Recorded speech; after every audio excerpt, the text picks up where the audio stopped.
Good morning बच्चों, मैं राकेश कुमार आज फिर से अपने इंजीनियरिंग ड्राइंग के क्लास में अपने यूट्यूब चैनल के माध्यम से आपके साथ जुड़ा हूँ। तो आज का हमारा जो ड्राइंग होगा, जो आइसोमेट्रिक के रूप में होगा, वो देख रहे हैं बिल्कुल इस शेप में होगा, जो कि बिल्कुल अलग शेप है। और आज मैं डायरेक्ट आपको इसका ऑर्थोग्राफिक बताऊंगा। डायमेंशन आप इसका खुद से भी पकड़ने की कोशिश करें। पिछले काफी सारे क्लास में मैं आपको डायमेंशन हर एक ड्राइंग का बताते आ रहा हूँ। आज भी मैं कुछ बता देना चाह रहा हूँ, जो कि आप देख रहे होंगे कि ये है आपका डायमीटर इसका 32 का, इसका डायमीटर आपका हो गया 80 का। इसमें मैंने कोई रेडियस या डायमीटर देके आपको नहीं इंडिकेट किया है। आपको खुद समझना होगा, इसका दूरी 80 है तो इसका डायमीटर भी हमारा 80 ही है। इस प्रकार इसका भी आपका डायमीटर आपका 32 है, तो आपका पीछे का भी शेप का सेम यही 80 का और ये 32 का होगा। ठीक है, ये हाइट देख रहे हैं जो कि आपका हाइट 20 mm का है, लेकिन इसका डायमीटर क्या है। तो आप देख रहे हैं कि इस साइड से भी आपका डायमेंशन 80 निकल रहा है और इस साइड से भी आपका डायमीटर 80 निकल रहा है। दोनों साइड अगर 80 निकले तो हमारा जो ऊपर का स्क्वायर बॉक्स है, स्क्वायर बॉक्स में अगर कोई भी गोलाकार वस्तु चारों दीवार को टच करे तो उसका डायमीटर भी उसी हिसाब से होगा, जो कि मैंने यहाँ पे दिखा रखा है पहले से आपको। तो इसका बड़े वाले का भी डायमीटर हमारा क्या है 80 है, और इसके अंदर जो छोटा वाला भाग है उसका डायमीटर 40 है। तो इसका डीप जो क्या है बच्चों, तो इस 20 mm तक में इसका डीप क्या है। और ये आर पार थ्रो हुआ, जो कि आप देख रहे होंगे कि दूसरे कॉर्नर में दिख रहा है। और ठीक इस साइड भी इसका थिकनेस की बात करें तो इसका थिकनेस आप देखेंगे कि 15 mm का है, ये 20 mm, ये 20 mm और ये 40 mm। तो चलिए हम चलते हैं अपने ऑर्थोग्राफिक की होता। फ्रंट की पोजीशन आप देख रहे हैं कि आज फ्रंट हमारा लेफ्ट साइड का पोजीशन है। तो आप देखेंगे इसके डायमेंशन, इसका टोटल हाइट क्या जानेंगे आप, इसका टोटल हाइट क्या है। तो आप देख रहे हैं कि इसका डायमीटर 80 है, तो नीचे से यहाँ तक का दूरी इसका क्या होगा 40 mm होगा। 40 के बाद इसका टोटल हाइट यहाँ तक उठा है वो 50 mm का, यानी 40, 50, 90 mm, और ये 20 mm यानी 110 mm का आपका टोटल हाइट होगा। क्लियर है। तो सबसे पहले आप जाने कि यहाँ से ऊपर तक का दूरी क्या निकला आपका 50 mm, जो सेंटर पॉइंट को इंडिकेट किया, और उससे नीचे 40 mm, क्योंकि डायमीटर हमारा 80 यानी कि 90 mm का जो है आपका ये कॉर्नर से नीचे तक का दूरी है। तो आप यहाँ से क्या करेंगे 90 mm का पॉइंट लेकर नीचे से 90 mm पॉइंट करेंगे, और पॉइंट करने के बाद आप एक लाइन देंगे, जो कि देख रहे हैं ये लाइन आपका दिख रहा है ना। उसके बाद आपका गैप क्या चल रहा है दोनों साइड से 20 mm का। तो आप इस साइड से भी 20 mm पॉइंट करेंगे, राइट साइड से भी 20 mm पॉइंट करेंगे। अब आपको पता होगा कि ये हाइट हमारा 90 mm का है, और ये जो हमने 20 mm का पॉइंट किया ऊपर से हमारा 15 mm का गैप में गया है। तो 90 mm में 15 mm गैप हम हटाएंगे तो हमारा क्या आएगा 75 mm, यानी कि ये पॉइंट का जो लाइन हमारा उठेगा बच्चों कितना उठेगा 75 mm का। ये पॉइंट से भी हमारा लाइन उठेगा क्या 75 mm। अब इस लाइन को हम 75 mm पॉइंट करने के बाद हम क्या करेंगे, इसको हम दोनों को आपस में टच करवा देंगे, जो कि आप देख रहे हैं एक ये 20 mm है और एक ये 20 mm। बीच का भाग हमारा बिल्कुल कटा हुआ है, तो उस कटे हुए भाग को भी हम यहाँ से हटा देंगे, जो हमारा एक्स्ट्रा लाइन का। तो सबसे पहले आपका जो शेप तैयार हुआ है बच्चों, आप देख रहे हैं कि ये जो शेप आपका है, ये शेप आपका दिख गया है। और ये गोलाकार वस्तु जो कि डायमीटर 80 का है, तो इसका लेग कॉर्नर लेफ्ट साइड का 80 वाला पोर्शन में दिखेगा, और दूसरा गोलाई का लास्ट पॉइंट में इस पॉइंट में, यानी कि आप देख रहे होंगे कि ये आपका दूरी ही आपका क्या है 80 mm का, यानी कि आपका ये जो गोलाकार दीवार का जो भाग है वो आपका कंप्लीट ये दीवार आपको दिख रहा है। तो अभी तक तो जो दिखा हुआ आप देखें, लेकिन अब छिपने वाले भाग का भी आपको काम करना है। तो क्या करेंगे, सबसे पहले जानेंगे उस चीज को कि क्या क्या मेरा छिप रहा है। तो एक सर्कल आप देख रहे होंगे, ये 20 mm की दीवार पे एक सर्कल कटा हो जो कि इस साइड से छिप रहा है। उसी प्रकार ये भी सर्कल है जो कि इस साइड से छिप रहा है। ठीक ऊपर से भी आप देख रहे होंगे कि इसमें भी डायमीटर 40 का एक होल किया हुआ है, जो कि इस दीवार के कारण छिप रहा है। तो इस चीज को भी तो हमें दर्शाना होगा। तो चलिए हम इसे दर्शाने के लिए क्या करेंगे, सबसे पहले जो हमारा नीचे से 90 का हाइट था, यानी नीचे से ये पॉइंट से आपका जो 90 का हाइट था, उस 90 के पॉइंट से हमें कितना आना नीचे 50 mm। तो हम 90 के पॉइंट से 50 mm नीचे आएंगे, और नीचे इसे हम क्या करेंगे सेंटर लाइन बनाएंगे। ठीक है, ठीक इसी प्रकार ये भी हमारा इधर सेंटर लाइन हो जाएगा। सेंटर लाइन के बाद आप देख रहे हैं कि डायमीटर इसका क्या दिख रहा है 32, यानी कि डायमीटर 32 है। तो सेंटर साइड से हमें दोनों साइड कितना चलना होगा 16।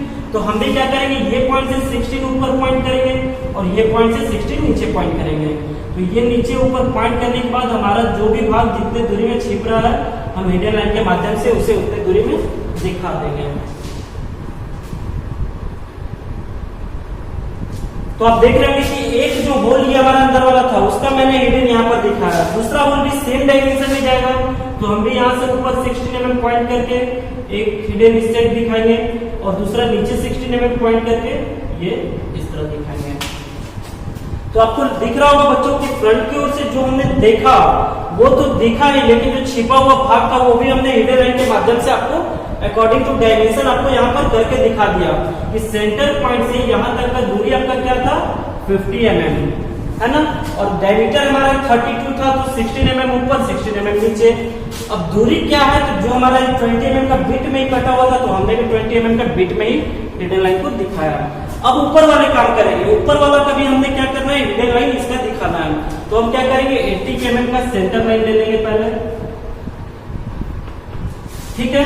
सेंटर लाइन लेने के बाद इसका आप देख रहे हैं कि डायमीटर क्या है 40, यानी कि बीच वाला सेंटर पॉइंट से आपका लेफ्ट साइड 20 राइट साइड 20, तो ही तो हमारा डायमीटर 40 होगा। तो आपको भी सेंटर पॉइंट से क्या करना है, इस साइड भी 20 mm पॉइंट करना है और इस साइड भी 20 mm पॉइंट करना है। ये दोनों 20 mm को कहां तक हम हिडन से दर्शाएंगे, तो नीचे जो आपका 20 mm का गोलाकार का भाग जो है, तो आप देख रहे होंगे कि आपका 110 mm का टोटल हाइट था, नीचे से इसका हाइट मिला 90 mm, तो ये हमारा 20 mm बचा, जो कि 20 mm आप देख भी रहे हैं। उसी 20 mm में ये होल किया हुआ है, तो हम होल का भी हिडन आपको उसी 20 mm में दिखा दिए हैं। तो इसी को देखते हुए हमारा फ्रंट का भी व्यू कंप्लीट हो गया। बच्चों आप देख रहे हैं कि कितने आसानी पूर्वक ऑर्थोग्राफिक कंप्लीट किया जा रहा है। लेकिन सबसे पहले ये आसानी होने का कारण क्या है कि सबसे पहले आप इसे भली भांति जाने।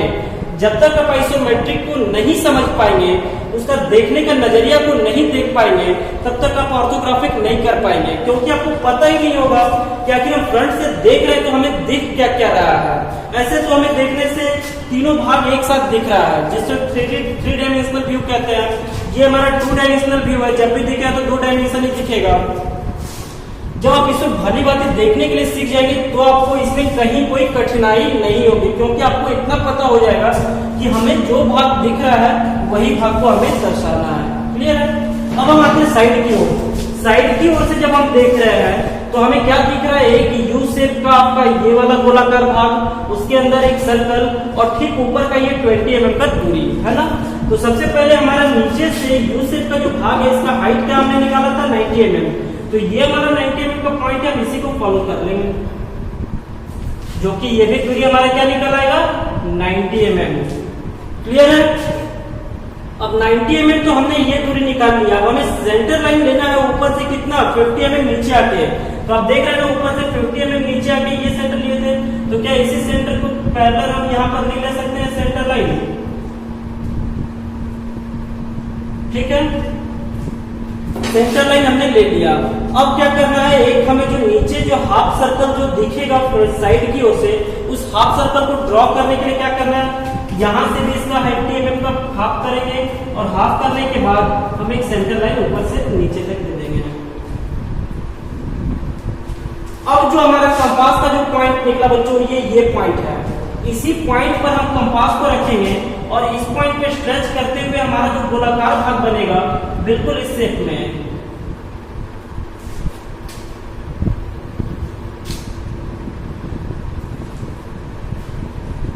ठीक है।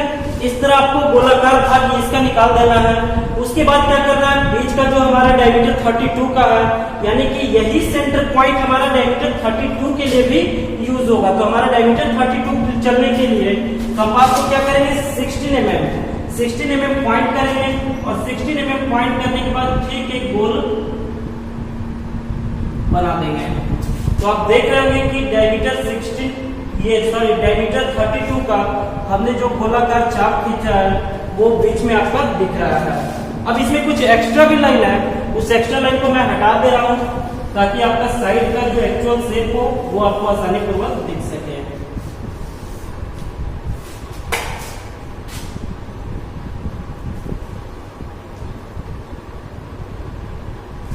तो आप देख रहे हैं बच्चों कि यही गोलाकार भाग जो है आपका साइड की ओर से दिख रहा है ना,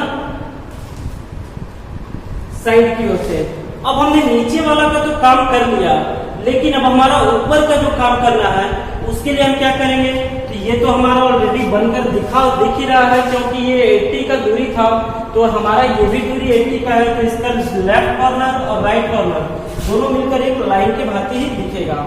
अब हमें अंदर का हिडन दिखाना है, तो ये हमारा डायमीटर कितना दिखा रहा है, अंदर वाले का 40 mm, यानी इस पॉइंट से भी 20 mm इधर साइड पॉइंट करेंगे, इस पॉइंट से 20 mm इस साइड करेंगे, और यही 20 mm को हम point two point hidden line डालेंगे।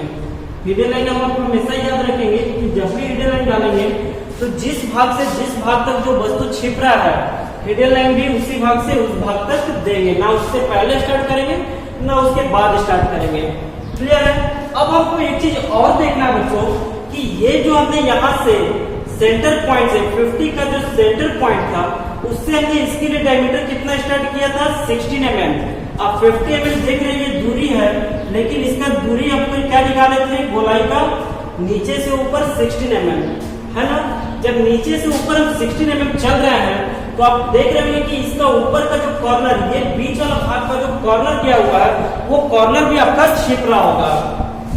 इस साइड से देख रहे थे तो आप ये कॉर्नर भी तो छिप रहा है ना आपका, तो उस कॉर्नर को भी हमें दर्शाना है, जो कि आपका कॉर्नर ये वाला भाग है, आप देख रहे हैं। तो इस कॉर्नर का भी हम इस पॉइंट से फॉलो करेंगे, और इसका भी हिडन हम इस प्रकार से दे देंगे। अब आपको समझ में आया कि हिडन जो हमने यूज किया, किस किस पार्ट्स का हिडन यूज किया है। फिर से मैं एक बार बता देना चाह रहा हूँ आपको, सामने से देखने पर ये जो साइड की ओर से देख रहे थे तो हमारा यू शेप का दिखा, जो कि यू शेप मैंने दिखाया। उसके बीच में एक सर्कल वाला भाग दिखा, वो सर्कल वाला भी भाग हमने दिखाया। ऊपर का जो हमारा यहाँ से यहाँ तक का दूरी 80 था, तो जब भी उसके ऊपर में कोई अगर गोलाकार वस्तु रखा हुआ उसी डायमीटर में, तो हमारा ब्रेक बिल्कुल लाइन के भांति ही दिखेगा। हाइट भी आपको पता है कि इसका हाइट 20 बच रहा है, तो ये भी हाइट 20 है। क्लियर है? अब हम चलते देख रहे हैं कि इसमें डायमीटर 40 का एक होल किया हुआ है, जो कि कितने डीप में है, 20 mm के। तो डायमीटर 40 के लिए भी हमने निकाला और 20 mm में हिडन डाला।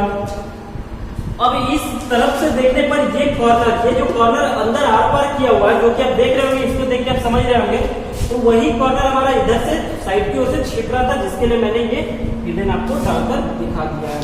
क्लियर है? अब हम चलते हैं टॉप की ओर। तो टॉप की ओर तो आपको पता होगा कि फ्रंट मेरा लेफ्ट साइड है, तो टॉप भी हमारा लेफ्ट साइड बनेगा। तो टॉप से हमें सबसे पहले क्या दिखेगा, ये गोलाकार भाग। तो इसके लिए हमें क्या करना होगा, सेंटर लाइन लेना होगा, जो कि इस प्रकार से आप सेंटर लाइन ले रहे हैं। अब सेंटर लाइन मैंने लिया कैसे, तो 80 mm का हाफ करके, इस साइड से भी 80 mm का हाफ करके, है ना। अब उसके बाद करना क्या है, जो गोलाकार वस्तु दिख रहा है उसको हम सबसे पहले ड्रॉ कर लेंगे, जो कि बिल्कुल चारों दीवार को टच करते हुए वो दिखेगा।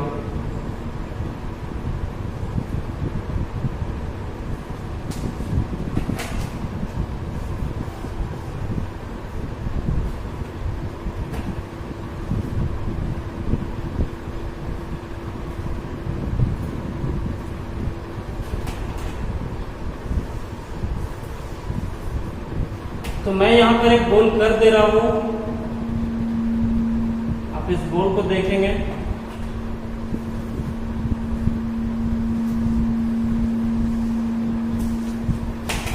ये आपका गोलाकार भाग जो है बच्चों, ये आपका गोल भाग, जो कि चारों दीवार का छोर में यानी कि कॉर्नर पर बीच में टच करेगा। ये गोलाकार भाग टच होने के बाद जो हमारा ऊपर से दिख रहा है, बीच में इसका एक सर्कल क्या है, डायमीटर 40 का, यानी 20 mm कंपास को यहाँ पे रखेंगे, और ठीक एक गोल हम इस पर भी बनाएंगे, जो कि आप देख रहे होंगे ये वाला भाग हमारा दिख रहा है। लेकिन अभी तक तो जो हमारा भाग दिखा वो हम दिखाएं, लेकिन अब छिप क्या रहा है, तो ये 20 mm का बीट, ये 20 mm का बीट, जो कि आप देख रहे हैं ये 20 mm का। तो हम क्या करेंगे, इस 20 mm को यहाँ से फॉलो करेंगे, इस 20 mm को यहाँ से फॉलो करेंगे। तो इसे क्या करेंगे, हिडन लाइन दिखाएंगे। इस साइड से भी हम हिडन लाइन दिखाएंगे। तो हिडन अभी आपको समझ में आया कि हमने जो हिडन डाला किसका डाला, ये कॉर्नर जो हमारा ऊपर से छिप रहा था और ये कॉर्नर जो हमारा ऊपर से छिप रहा था, ये दोनों कॉर्नर का हमने हिडन दिखाया, जो कॉर्नर ये दोनों है। ठीक है, उसके बाद ये बीट में हमारा जो होल बना हुआ है, उस होल को भी तो दिखाना है। तो डायमीटर क्या है, 32 का। तो हम इसी सेंटर पॉइंट है ना हमारा, इसी सेंटर पॉइंट से 16 mm हम ऊपर पॉइंट करेंगे और 16 mm नीचे पॉइंट करेंगे। ऊपर पॉइंट करने के बाद हमारा जो हिडन होगा इस 20 mm में, और इस साइड से भी ऊपर जो हम 16 mm पॉइंट करेंगे और नीचे 16 mm, ये भी हमारा हिडन होगा इसमें 20 mm में। क्योंकि आप देख रहे हैं कि ये गोलाकार जो भाग कटा हुआ है इस 20 mm के भाग में ही कटा हुआ है। जो हिडन जो हमारा दिखेगा वही 20 mm के भाग में ही दिखेगा। रही बात कि जो हमें दिखना था वो तो दिखाया, और हिडन के माध्यम से मैंने आपको छिपे हुए भाग को भी यहाँ पर दिखाया। तो आप देख रहे होंगे कि कितने आसानी से बस हमारा ये आइसोमेट्रिक जितना टफ आपको देखने में लगता है उसका ऑर्थोग्राफिक बहुत ही आसान होता है, लेकिन उसे आसान करने से पहले आपको इसको आपके समझ में आनी चाहिए, क्योंकि जब तक आप इसे नहीं समझ पाएंगे आपके लिए ऑर्थोग्राफिक पॉसिबल नहीं होगा। तो आपको करना क्या है बच्चों कि आपको भी घर में अपने जब भी आप फुर्सत में रहे, काम रहे तो कोई बात नहीं, लेकिन जब आप फुर्सत में बैठे तो कॉपी पेंसिल सेट स्क्वायर सब लेकर बैठे और इस वीडियो को देखते हुए आप भी कोशिश करें। बिना कोशिश किए हुए नहीं होगा। आप सोचेंगे कि मैं वीडियो देख रहा हूं तो एग्जाम में हम सब कुछ कर लेंगे, ऐसा कभी नहीं होगा, क्योंकि जब तक आप वीडियो को देखकर प्रैक्टिस नहीं करेंगे, खुद से आप सेट स्क्वायर सेट करके देखेंगे नहीं कि आप सेट स्क्वायर सेट कर पा रहे हैं कि नहीं कर पा रहे हैं। जो मैं यहाँ पे दिखा देना चाह रहा हूँ कि फ्रंट से ये दिखेगा, साइड से ये दिखेगा, टॉप से ये दिखेगा, वो भी आप समझ पा रहे हैं कि नहीं पा रहे हैं, कि हम देख पा रहे हैं या नहीं, तब तक आप कोई भी ऑर्थोमेट्रिक या ऑर्थोग्राफिक नहीं कर पाएंगे। तो मैं यही कहना चाहूंगा कि आप भी इस वीडियो को देखते हुए घर में कोशिश करें और इस आइसोमेट्रिक का ऑर्थोग्राफिक भी बनाएं। तो आज का क्लास हमारा यहीं तक हुआ बच्चों। नेक्स्ट क्लास में मिलूंगा नेक्स्ट ड्राइंग के साथ।